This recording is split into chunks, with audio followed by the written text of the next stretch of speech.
Olá, boa noite. A graça do Senhor Jesus Cristo para todos mais uma vez.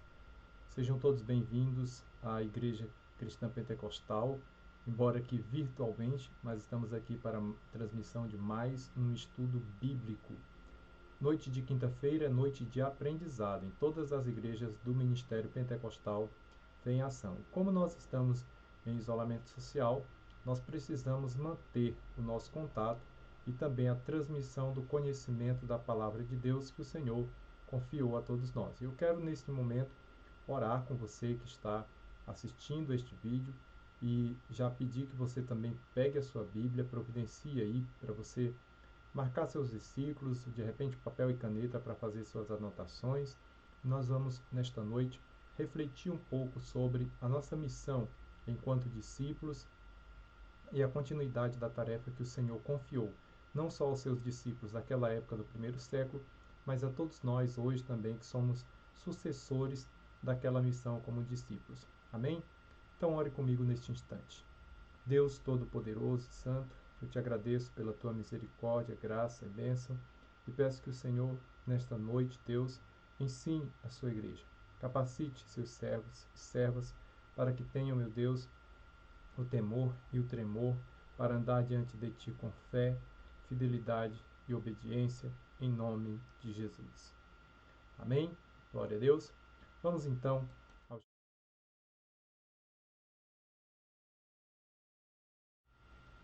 nosso tema hoje, como vocês puderam já ver nesse instante aí na tela de vocês, é fazendo discípulos como Jesus. É um tema que eu abordo com frequência em nossa igreja, e você que não é da Igreja Cristã Pentecostal em Itaquera, mas está acompanhando nesse momento, nós precisamos entender a necessidade desse tema ser abordado com frequência. Por quê? Porque, em primeiro lugar, todo mundo já sabe que é a sua missão, mas a igreja já tem 2.000 anos, mais de 2.000 anos. E durante esses 20 séculos, agora 21 séculos, a igreja mudou muito ao longo dessas épocas, momentos em que ela se apartou demais da verdade, momentos em que exageraram na aplicação dessa verdade, e assim, tudo que é extremo, tudo que é radical, se torna um grande problema. Então, se uns pecavam por serem negligentes com a verdade, outros pecaram por serem radicais demais na aplicação dessa verdade.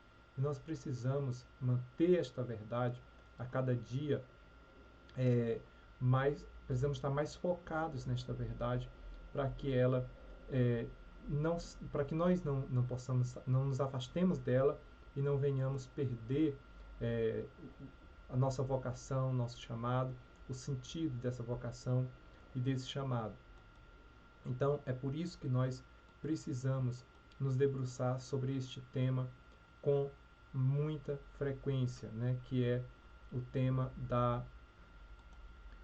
de fazer discípulos, porque a igreja, de fato, ela tem esse chamado, ela tem essa vocação, e se nós não estivermos cumprindo essa vocação, então não há motivo para nós estarmos aqui, não é verdade? E neste período de dificuldade que temos passado, nós temos muitos extremos também, que é no sentido de alguns deixar de acreditar em Deus exatamente pela questão de não ter, né, perspectiva a respeito dessa pandemia, mas também outros, né, que se preocupam muito, que têm sofrido por não poder estar cumprindo a missão nesse instante, que é a missão de pregar o Evangelho, a missão de todos nós como igreja.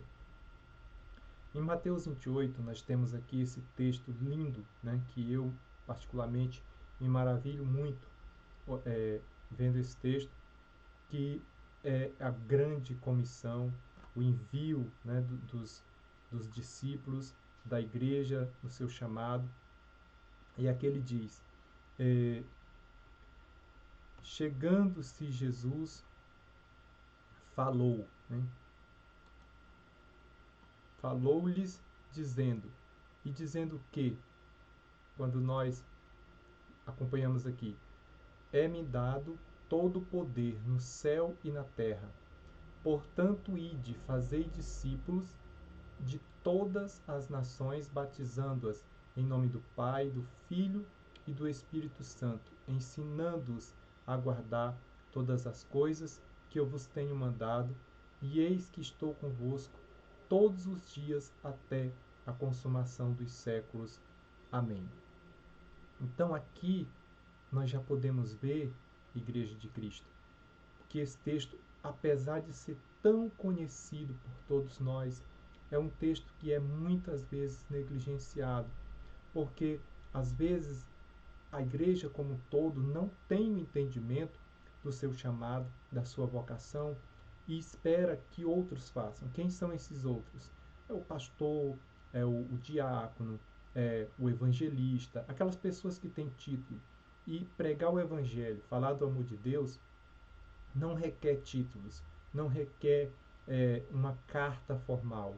Todos nós que temos o testemunho de Jesus em nossas vidas, devemos temer e devemos levar adiante, portanto, a mensagem do Senhor Jesus Cristo. Então, só olhando esse texto aqui, o que nós já podemos perceber dentro do que ele tem nos mostrado?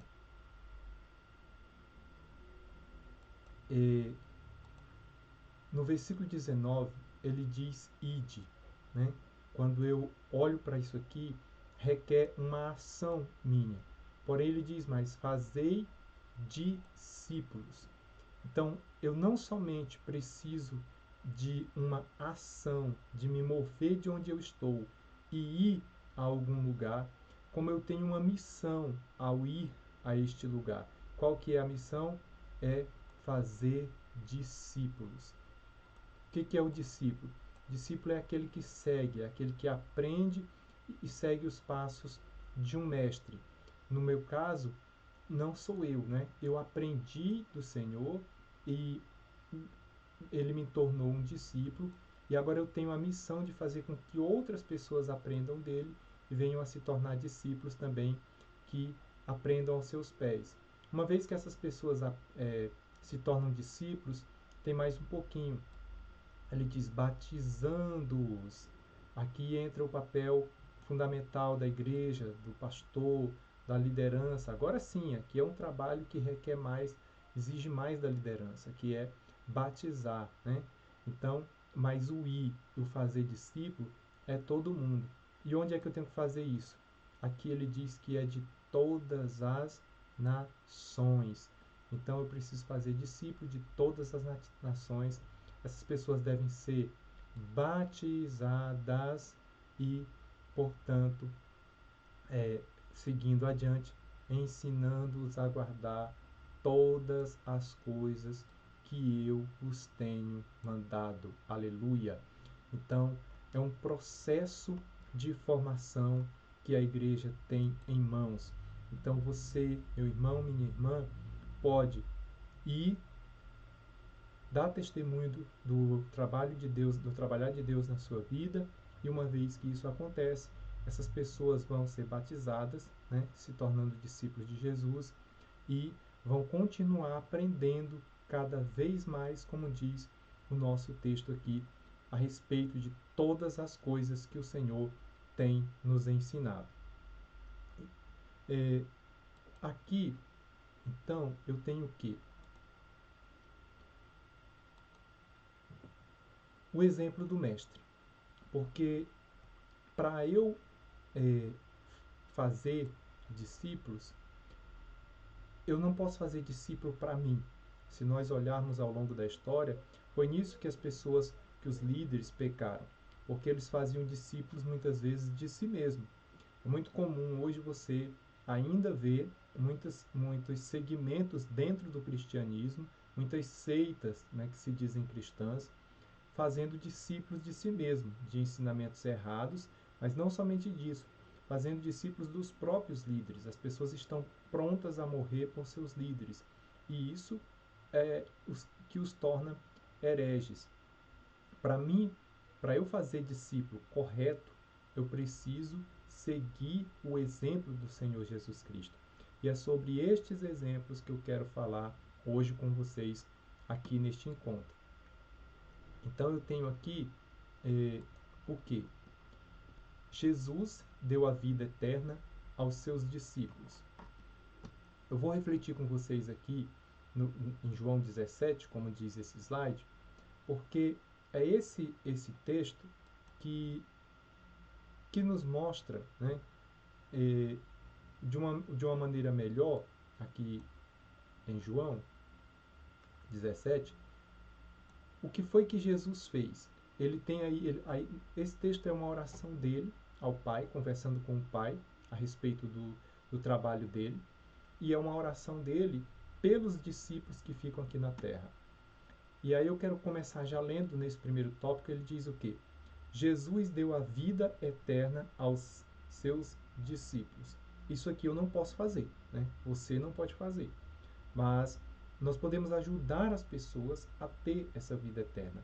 O que diz aí? Jesus falou assim e, levantando seus olhos ao céu, disse: Pai, é chegado a hora, glorifica a teu Filho, para que também o teu Filho te glorifique a ti.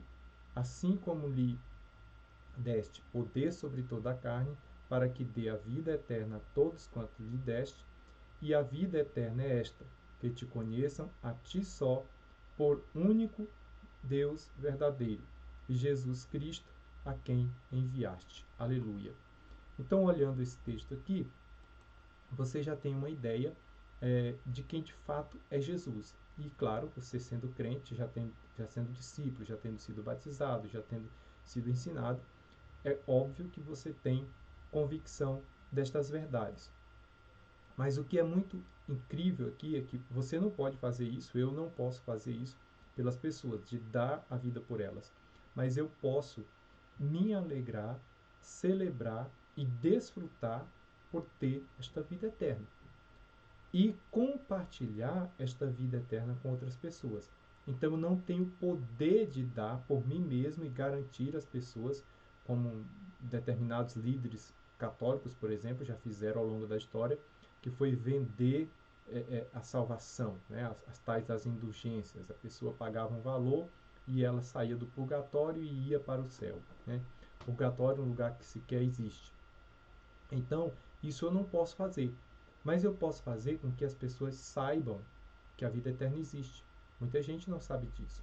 Elas pensam em uma vida após a morte, elas têm uma cultura, elas têm superstições, elas têm várias ideias devido às superstições de sua cultura, mas elas, a maioria das vezes, elas não conhecem de fato o que é a vida eterna. Então, aqui Jesus ele fala com o Pai, né? Está orando e diz que é chegada a hora. Ele sabe que está chegando o momento dele se entregar ali na cruz por causa da necessidade de nos salvar. E aí ele pede, né, que o Pai o glorifique. E isso acontecendo, ele diz: teu filho te glorifique, para que o teu filho te glorifique também. Então, a vida de Jesus foi toda para a glória do Pai. E aqui vem no versículo 2 algo interessante, que ele diz: como lhe deste poder, ou seja, o Pai conferiu ao Filho esse poder sobre toda a carne, para que dê a vida eterna a todos quanto lhe deste. Então, é um trabalho em sincronia do Pai e do Filho e do Espírito Santo, porque o Pai, ao mesmo tempo que deu o poder a ele, deu a essas pessoas todos quanto lhe deste. Olha só, o Pai conferiu a ele a vida destas pessoas e deu a ele poder para que ele desse a vida eterna a todas estas pessoas. Então isso é sensacional e é de glorificar a Deus. Aí a vida eterna, o que é a vida eterna? A vida eterna vem através de que te conheçam a ti só, por único Deus. Aleluia. O único Deus verdadeiro. E a Jesus Cristo, a quem enviaste. Então, nós vemos, portanto, nesse texto, que esta vida eterna ela está totalmente na condição de quem se chega a Deus, ao Pai, e através da pessoa de seu Filho. A verdade é essa. Ninguém tem acesso a Deus por si só. Esse acesso só é possível através de Jesus. Então, quem tem este acesso, quem já recebeu a Cristo como Senhor e Salvador, então passa a ter essa vida eterna. É isso que Jesus vai declarar aqui nessa oração. E quem é que dá esta vida? Ele próprio. E aí, como eu mesmo disse, o capítulo 17 é uma oração. Aqui do versículo 10, do 9 ao 11, ele diz: Eu rogo por eles, não rogo pelo mundo, mas por aqueles que me deste, porque são teus. E todas as minhas coisas são tuas, e tuas coisas são minhas, e nisso sou glorificado.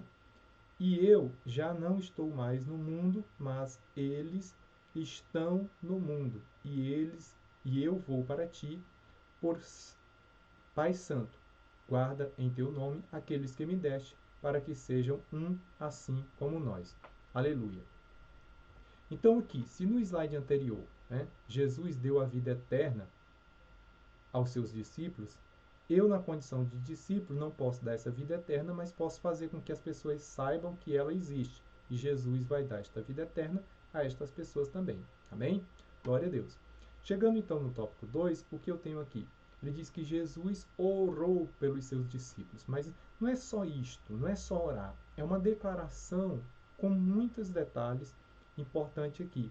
Porque aqui ele diz que rogo por eles. Quem são eles?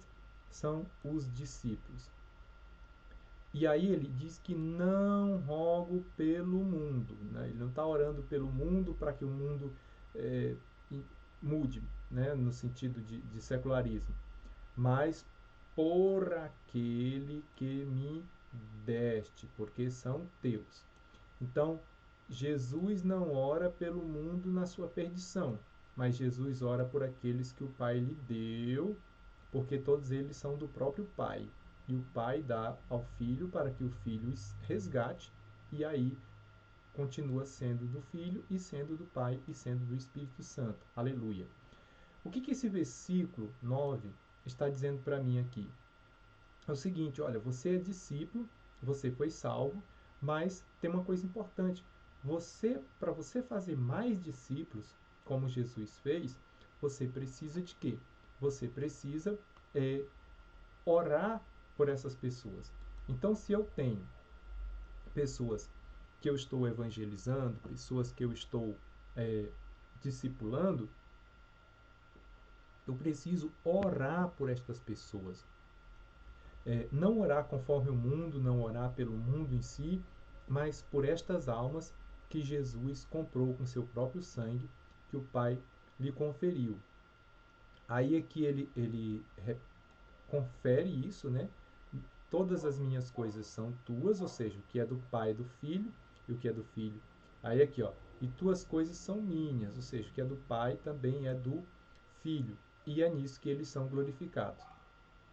Aí no versículo 11, né, ele vai dizer, eu já não estou no mundo. É interessante isso aqui, porque quando Jesus ora, ele ainda está ali. Ele é um pouco antes da prisão dele para ser crucificado, mas ele não está mais em que sentido? Ele não está mais aqui no sentido de estar em ministério. Seu ministério estava se encerrando ali na Santa Ceia que eles celebraram. Depois acabou esse ministério, porque ali ele vai para a cruz, vai cumprir o trabalho dele, mas o ministério pastoral dele estava encerrado ali. Então agora, ele não podia mais, quando acontecia, por exemplo, aconteceu certa vez, de chegar alguém lá com um filho para ser liberto, eles oraram pelo menino, o menino não aconteceu nada. E aí eles levaram para Jesus, e Jesus, obviamente, libertou o menino. E então Jesus estava ali o tempo todo quando eles precisavam. Só que agora Jesus não ia mais estar, né, no sentido presente para resolver essas coisas. Então o que eles precisavam fazer? Eles precisavam de uma outra tutela, ou seja, de alguém que estivesse ali com ele. Então Jesus disse, mas eles, né, olha, acompanha aqui, eles estão no mundo e eu vou para ti. Aí aqui que vem a ênfase, olha, Pai Santo, guarda em teu nome aquele que me deste, para que seja um assim como nós. Isso é muito glorioso. Jesus, ele não quer somente que o Pai me dê a vida eterna, mas ele ora, né, para que o Pai também esteja me guardando o tempo todo. Então, os crentes devem orar pelos novos convertidos. E aí a gente tem um exemplo aqui do Antigo Testamento, já essa oração já sendo feita pelas pessoas que eram pastoreadas, aí no caso desse texto, pelo profeta Samuel. No versículo 23 do capítulo 12 do primeiro livro de Samuel: e quanto a mim, longe de mim que eu peque contra o Senhor, deixando de orar por vós, antes vos ensinarei o caminho bom e direito. Aleluia. Então, o que eu tenho aqui é um ensinamento, né, pelo homem de Deus, pelo profeta de Deus, que diz que ele próprio, né, não quer pecar contra o Senhor, olha aqui, não quer pecar contra Deus, deixando de orar por vós. Quem era vós aqui?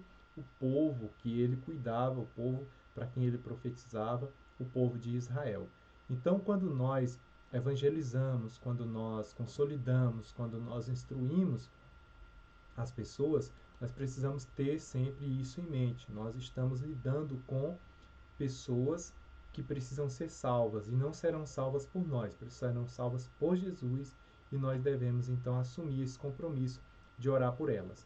E daí o título, Fazendo Discípulos como Jesus. Chegamos então ao terceiro tópico.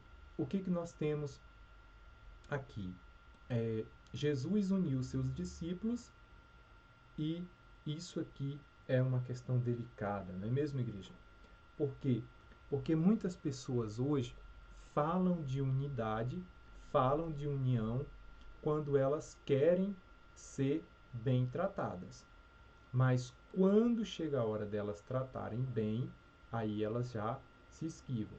Então, começando aqui pelo versículo 20, diz: não rogo somente por estes, mas também por aqueles que, pela sua palavra, hão de crer em mim. Então, Jesus ali já sabe que muitos outros, além daqueles 12, viriam a se converter depois. E aí ele já inclui todos estes que virão a crer. Eu, você que está assistindo esse vídeo, e os que vierem se converter depois que nós testemunharmos para eles. E aí ele diz aqui, ó, para que todos sejam um. Aleluia. Como tu, ó Pai, o és em mim e eu em ti.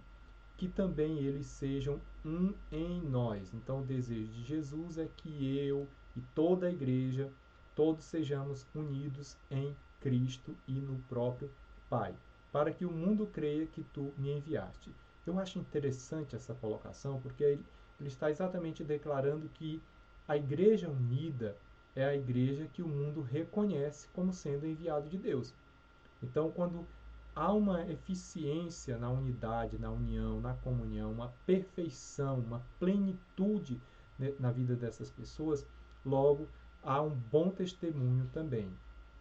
E aí vai mais, ele diz que deu a glória que o Pai deu a ele, né, para que todos sejam um, como nós somos um. E ainda no versículo 23 diz: eu neles, ou seja, Jesus habita em nós, aleluia, espiritualmente ele está presente também, e o Pai nele.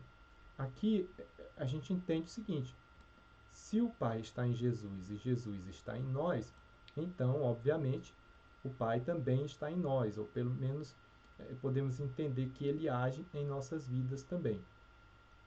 E isso acontece para chegarmos à plenitude. Qual que é? Para que eles sejam perfeitos em unidade. Oh, glória a Deus! E para que o mundo conheça que tu me enviaste a mim, e que os tem amado a eles como me tens amado também. Então é um desafio muito grande para nós, enquanto igreja, olhar para um texto desse. Por quê? Porque o que Jesus busca exatamente aí é a perfeição. Será que ele não sabe que nós somos tão fracos? Sabe. Mas ao mesmo tempo, ele também continua presente. O seu Espírito continua presente, nos ajudando. Então nós somos fracos, sim, mas ele está acima desta fraqueza e é poderoso para transformar esta fraqueza em virtude e então todos nós sermos perfeitos em unidade com Jesus, o Filho, e com Deus, o Pai. A unidade de Cristo. Vamos lá. Manter a união é responsabilidade de todos, esclarecendo mal-entendidos e conservando a paz. Vamos em Romanos 12, 17, que diz aqui. Vamos ler aí. A ninguém torneis mal por mal, procurai as coisas honestas perante todos os homens. Aleluia. Então, o que o crente não deve fazer? Tornar o mal por mal. Nesse tempo de politicagem que nós temos enfrentado no Brasil, infelizmente alguns crentes têm caído nessa armadilha, mas estão errados. O que nós temos que procurar é fazer coisas honestas perante todos os homens. Aleluia. Aí o versículo 18 ele diz: se for possível, a gente sabe que não é possível sempre, porque o próprio Jesus sofreu consequências, né, com a sua perfeição, mas quando, se for possível, quando estiver em vós, tende paz com todos os homens. O que ele está dizendo aqui? É que todos nós vamos enfrentar situações em que nós vamos precisar lidar com as pessoas. Mas eu preciso, no que depender de mim, eu preciso ter paz com todo mundo. Né? Não vou ter? Não, porque algumas pessoas não querem paz, algumas pessoas querem contenda, querem confusão, querem horrores. Mas no que depender de mim, eu preciso estar em paz com todos, principalmente dentro da igreja, não é mesmo? Então, Cristo ensinou a unidade. Mateus 22, 39, ele diz: e o segundo semelhante a este é: amarás ao teu próximo como a ti mesmo. Todo crente conhece esse versículo e quase todo descrente, pelo menos os do mundo cristianizado, conhece essa expressão: amarás ao teu próximo como a ti mesmo. E em João 13, 35, ele diz: nisto todos conhecerão que sois meus discípulos, se vos amardes uns aos outros. Então, quando uma pessoa conhece o crente na igreja, uma pessoa que vai à nossa igreja, mas sabe que essa pessoa vive de contenda, de discórdia, às vezes dentro da própria igreja, obviamente essas pessoas já deduzem logo que isso aí não é crente não, ou seja, isso aí não é um discípulo de Cristo. Vamos então ao nosso quarto tópico. Estamos aqui caminhando já para o final. Ele diz: Jesus lhes deu a sua alegria. Aleluia. Irmãos, uma coisa que nós precisamos aprender é ser feliz. O crente em Jesus precisa ser feliz. Então ele diz: mas agora vou para ti e digo isto no mundo para que tenham a minha alegria completa em si mesmo. Olha aqui, que tenham a minha alegria completa em si mesmo. Então, que Jesus quer que o crente se alegre. É difícil você entender, porque isso aí ele estava se preparando exatamente para a morte. Estava nos últimos dias dele aqui na Terra. E ele está dizendo isso para que os discípulos se alegrem. Como assim para que eles se alegrem?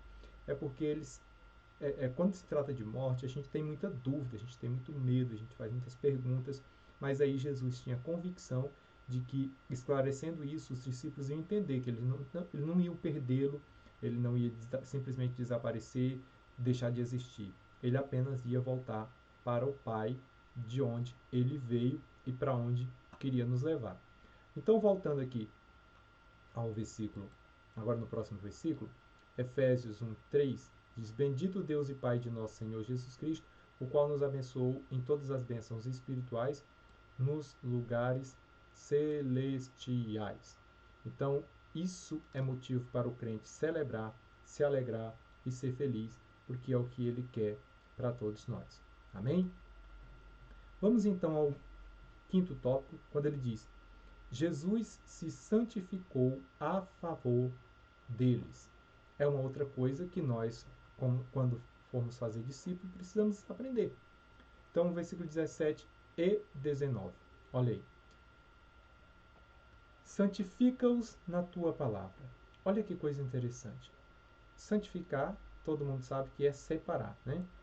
e a tua palavra é a verdade. Significa dizer que quem está mentindo está separado, portanto, mais separado do lado ruim, né? Quem está falando a verdade está com Jesus. Então Jesus pede, né? Jesus santificou, olha isso. Então ele pede a favor de nós, deles, os discípulos e nós também, no versículo 19, por ele me santifico. Olha que coisa sensacional. Eu lembro de uma ocasião que chegaram para Jesus e perguntaram, olha, por que os discípulos de João fazem jejum e os teus não? Ele disse, olha, vai chegar um dia que o noivo não vai mais estar na festa e o banquete acaba. Ou, em outras palavras, não dá para você fazer jejum no dia de festa de aniversário, né? Mas Jesus estava ali com eles, mas ia chegar um dia que ele não estaria mais. E aí eles iam estar em oração, em jejum, de maneira diferente a partir de então. Mas Jesus, ele já fazia jejum e oração. Se eu pensar nisso, ele é Deus. Ele é o próprio Deus encarnado. E mesmo assim ele estava em oração. Então, às vezes, nós cobramos as pessoas dizendo que elas têm que ser santas, que elas têm que se consagrar, têm que orar, têm que jejuar, blá blá blá, essa coisa toda. Mas nem sempre as pessoas estão prontas, como os discípulos também não estavam prontos no primeiro momento, mas depois eles se tornam um grande exemplo de jejum e oração. Então, até aí, Jesus diz que se santificava por eles. Jesus intercedia por eles. Lembro de outra ocasião em que Pedro, Jesus conversando com ele, disse, olha, Satanás pediu para te cirandar, ou seja, para testar Pedro. E ele disse, mas eu roguei por ti, ou seja, né, pediu ao Pai misericórdia para que o diabo não tocasse em Pedro. Então eu preciso me santificar pela igreja, eu preciso me santificar pela pessoa que é evangelizada, pela pessoa que está sendo ensinada, para que também eles sejam santificados, na verdade. E aí não posso deixar também de pregar esta verdade. Então volta aqui.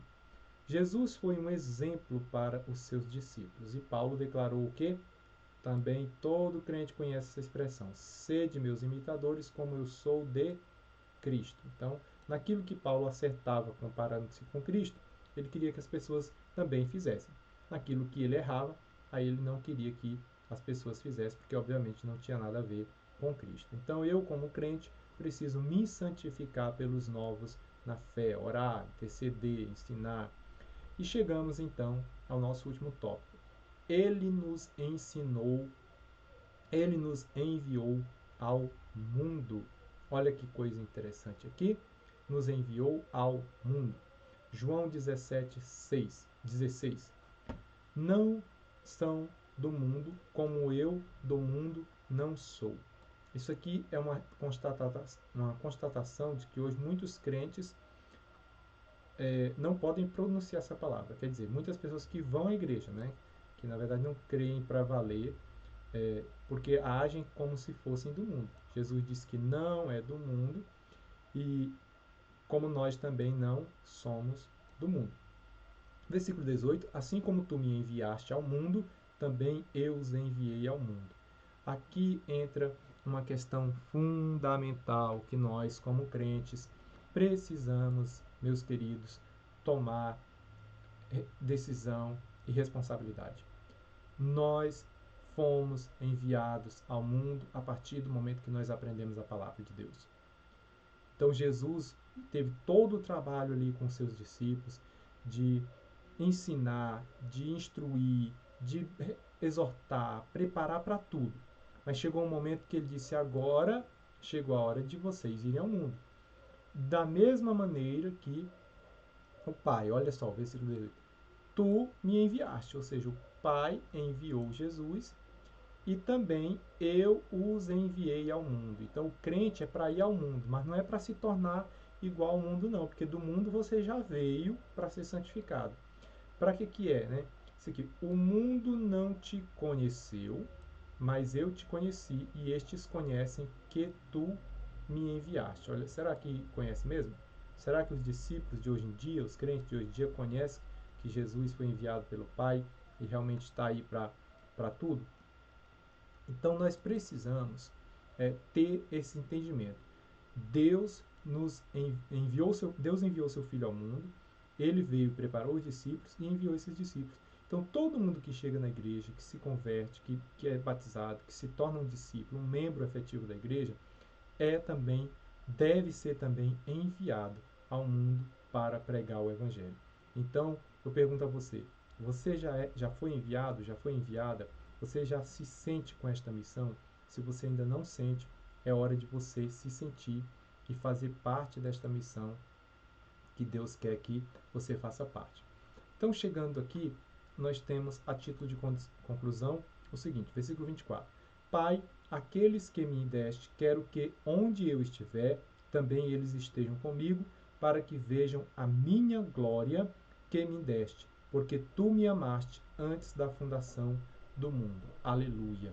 Louvado seja o Senhor Jesus Cristo.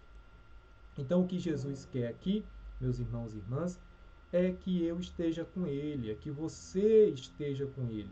Né? Se eu ampliar aqui para vocês, ele fica repetindo o tempo todo, aqueles que me deste. Ou seja, o crente, né, é de Jesus, é servo de Jesus. Quero que onde eu estiver, ou seja, onde Jesus vai, também eles estejam comigo. Então, se Jesus voltou para o Pai, para onde é que ele quer levar o crente? Para o Pai, para estar junto com ele. Para quê?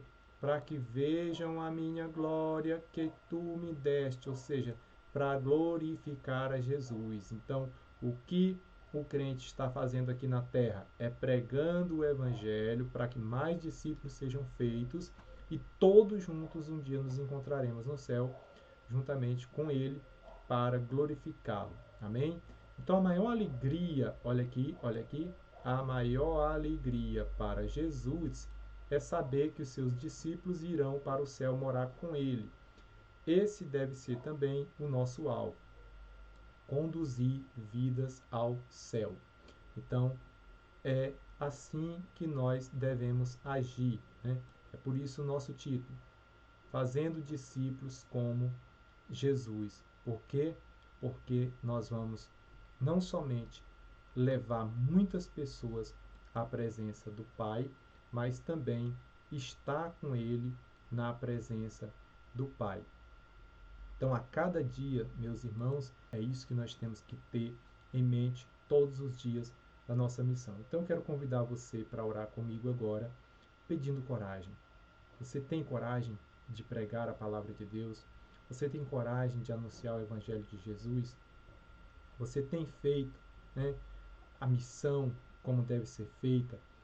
Então, ore nesse momento e peça a Ele, Senhor, eu quero essa palavra na minha vida, eu quero ser enviado, eu quero fazer discípulos para o Senhor. Ore comigo. Deus Todo-Poderoso e Santo, eu peço, Deus, a Tua misericórdia por mim e pela Tua igreja, Deus. Que o Senhor tenha compaixão dos Teus servos e Tuas servas, dos Teus filhos e filhas, que foram chamados e também preparados e enviados para a glória do Senhor. Mas muitos, Pai, ainda temem, muitos ainda não entenderam e outros são até negligentes com essa vocação. Mas eu peço que o Senhor seja misericordioso e nos ajude para que possamos cumprir, meu Deus, esse chamado. Que a cada dia nós saibamos, ó Deus eterno, não somente falar dessa palavra, mas viver esta palavra, testemunhar desta palavra, para que muitos filhos se cheguem a Ti. Usa-me, Deus da eterna glória, Deus de bendita salvação. Usa a Tua igreja para levar esta palavra, Senhor, com alegria, com ousadia e com certeza de vida eterna. Desperta os que estão dormindo. Levanta, Senhor, um exército de ministros para fazer a Tua obra, em nome do Senhor Jesus Cristo. Amém. Aleluia. Louvado seja o Senhor dos Senhores. Eu louvo a Deus pela sua vida. Mais uma vez estivemos aqui reunidos para aprender da sua palavra, para refletir sobre esta palavra. O meu desejo é que seja não somente uma exortação, mas que seja uma motivação para você e para mim, para que possamos juntos prosseguir anunciando o Evangelho do Reino sempre. Amém? Então, que Deus abençoe sua vida e nós continuamos com a nossa programação online nos próximos dias, aguardando aí uma permissão das autoridades sanitárias para que possamos fazer os nossos cultos, nossas celebrações presencialmente. Até lá, nós prosseguimos abrindo a igreja nos dias de culto, terça, quinta e domingo, às 18 às 19 horas, para que você possa ir, né, para aconselhamento, apenas atendimento individual e também para entregar dízimos, ofertas e também as doações que estamos recebendo para ajudar as pessoas que necessitam.